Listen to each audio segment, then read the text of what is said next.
বোলপুর শান্তিনিকেতনে art society আয়োজিত আন্তর্জাতিক অঙ্কন প্রতিযোগিতায় ব্যাপক সফলতা পায় চিত্রাঙ্কন।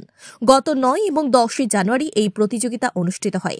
প্রতিযোগিতায় ভারতের 10টি রাজ্য এবং নেপাল থেকে 350 জন প্রতিযোগী অংশ নেন। চূড়ান্ত প্রতিযোগিতায় 6টি বিভাগে 30 জনকে পুরস্কার প্রদান করা হয়। এর মধ্যে 9টি পুরস্কার পেয়েছে চিত্রাঙ্কনের। এই সফলে চিত্রাঙ্কনের শিক্ষক ছাত্রছাত্রীদের মধ্যে ব্যাপক উচ্ছ্বাস আনন্দ ছড়িয়ে পড়ে।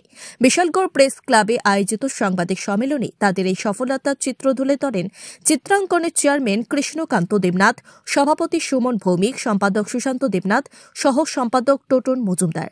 পুরস্কার প্রাপক শিক্ষার্থীরা হলেন দীক্ষিতা রায়, প্রিয়াশা সাহা, ঋষিতা সাহা, অনুষ্কা রায়, সাইফুল ইসলাম, পৌলমী ভদ্র, দেব চক্রবর্তী, সুস্মিতা ভৌমিক, রামানুজ সাহা, বৃষ্টি সাহা। এদিনে সাংবাদিক সম্মেলনে শিক্ষার্থী সহ অভিভাবকরা উপস্থিত ছিলেন। জানুয়ারি 2025 ইংরেজি চূড়ান্ত প্রতিযোগিতা হয়েছিল সারা ভারতব্যাপী এবং আমাদের প্রতিবেশী দেশগুলির ছাত্রছাত্রীদের নিয়ে। ওই চূড়ান্ত প্রতিযোগিতায় আমাদের চিত্রাঙ্কন আর্ট স্কুলের একটা বিরাট সাফল্য আসে।